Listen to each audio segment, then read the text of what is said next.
Hello everyone, welcome to my channel IGNOU tutorial. BCS 184 का एक important question है जो आपका एग्ज़ाम में आ सकता है। ये पहले भी आ चुका है, जिसको मैंने यहाँ पे आपको डिस्कस करके बताया है। क्वेश्चन है, discuss the method employed by UNDP constructing the human development.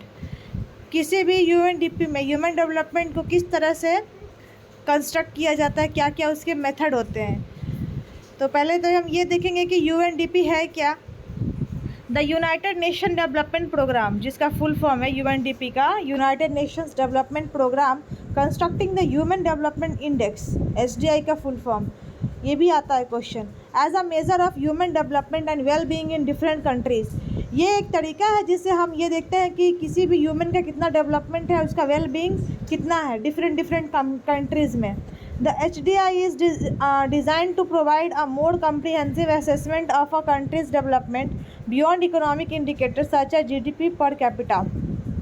GDP per capita के ऊपर भी जो भी डेवलपमेंट होता है किसी भी कंट्री का, उसका हम असेसमेंट करते हैं। It takes into account multiple dimensions of human development including education, income and life expectancy. Different dimensions पे हम देखते हैं, जैसे मान लीजिए कि ये एजुकेशन के मामले में कैसा है, इनकम में कैसा है, लाइफ एक्सपेक्टेंसी कैसा है, और इसके क्या क्या मेथड होते हैं हम अब आगे देखेंगे। तो पहला मेथड है इंडिकेटर सिलेक्शन। क्या क्या इंडिकेटर को हम सिलेक्ट करते हैं। तो the UNDP select 3 keys dimension of human development, education, income and health. 3 dimensions के ऊपर डेवलपमेंट को देखा जाता है। पहला है एजुकेशन, दूसरा है इनकम एंड तीसरा है health. Within each dimension, specific indicators are chosen to represent different aspects of development. For education, the indicator used is average number of year of education among the adult populations. किसी भी adult population में average कितना है literacy rate, उसको हम देखते हैं तो हमारा एजुकेशन पता चल जाता है। इनकम को कैसे मेजर करते हैं, ग्रॉस नेशनल इनकम देखते हैं पर कैपिटा का। और हमारा जो हेल्थ है वो कैसे पता चलता है कि बर्थ रेट और डेथ रेट कितना है किसी भी कंट्री का। तो ये हमारा हो गया इंडिकेटर सिलेक्शन। सेकेंड है data collection. The UNDP collects data for each selected indicator from various reliable sources such as national statistics agencies, international organisation and service. इन तीनों जगह से क्या है, डेटा को कलेक्ट करता है UNDP और फिर इंडिकेटर मापता है कि क्या है वहाँ का डेवलपमेंट, क्या है वहाँ का वेल बीइंग किसी भी ह्यूमन का। The data collected should be internationally comparable and cover significant number of countries to ensure a broad representations. और डिफरेंट कंट्रीज़ को एक दूसरे से कंपेयर करके ब्रॉड तरीके से निकालता है और उसे रिप्रेजेंट करता है। थर्ड है हमारा data normalization. As the selected indicators have different measurement scales, the UNDP normalize the data to enable comparisons for each indicator, and a minimum maximum values are determined based on the observed data.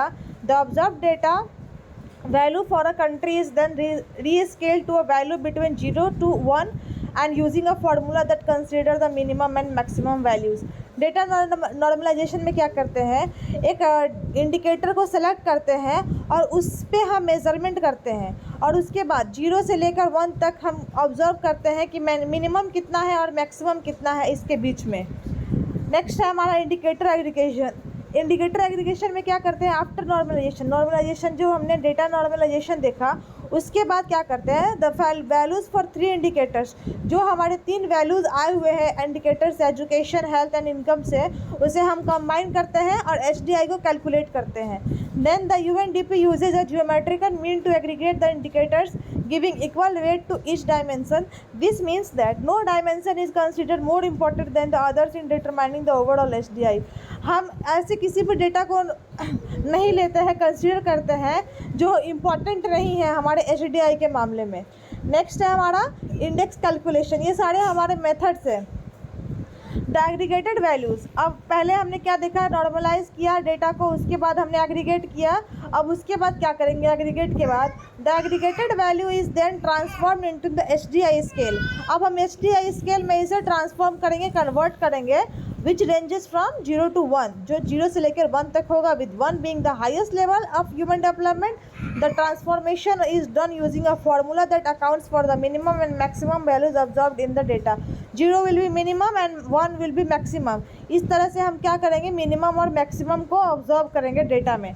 Then आता है आपका data updates and revision, ये last आपका होता है जिसमें data को update किया जाता है और रिवाइज किया जाता है। The HDI is calculated annually and as new data becomes available the index is updated.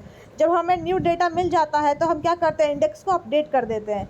The UNDP also periodically revises the methodology and indicators used to construct the HDI to reflect changes in societal priorities and evolving concept of human development। तो इसके बाद क्या करते हैं, जो हमारा changes reflection होके आता है उसे हम अपडेट करके ह्यूमन डेवलपमेंट इंडेक्स में अपडेट कर देते हैं। इसका कंक्लूजन ये है कि it is important to note that while the HDI provides a useful summary measure of human development, ये एक इम्पॉर्टेंट पार्ट है हमारे HDI का जो हमें बताता है कि हमारे लिए ह्यूमन डेवलपमेंट और ह्यूमन का वेल बीइंग जानना कितना इम्पॉर्टेंट है, और इसके कुछ लिमिटेशंस भी होते हैं। It does not capture all dimension of human well being, ये सारे डायमेंशंस को नहीं देखता है कि क्या प्रॉस है, क्या कौन से किसी ह्यूमन बीइंग की वेल बीइंग में, उसका पॉलिटिकल फ्रीडम्स, जैसे मान लीजिए ये आपके लिमिटेशंस बता रहा है कि पॉलिटिकल फ्रीडम्स है, इनइक्वालिटी है, इन्वायरमेंटल सस्टेनेबिलिटी है एंड जेंडर डिस्पैरिटीज़ है। तो ये सारे क्या है, लिमिटेशंस है हमारे कौन से। Therefore, the UNDP has developed additional indices such as the gender development। इसके ह्यूमन डेवलपमेंट इंडेक्स के अलावा भी हमारे जो UNDP ने है एडिशनल इंडिसेस को डेवलप किया है, जैसे आपका है gender development index and the inequality adjusted human development index to address some of this limitations and provide a more nuanced understanding of development. हमें और अच्छी तरीके से डेटा मिल सके उसके लिए UNDP ने ये एडिशनल इंडिसेस को भी अपडेट किया है, डेवलप किया है। तो ये आपका इम्पॉर्टेंट क्वेश्चन है, आप इसको प्रिपेयर कर सकते हो और मैं इम्पॉर्टेंट क्वेश्चन को जल्दी अपडेट करूँगी। Thank you so much. BCS 184 data analysis का ये इम्पोर्टेंट क्वेश्चन है, आप लोग अपना एग्ज़ाम के लिए प्रिपेयर कीजिए। All the best. बाकी मैं और भी क्वेश्चंस अपडेट करती रह रही हूँ।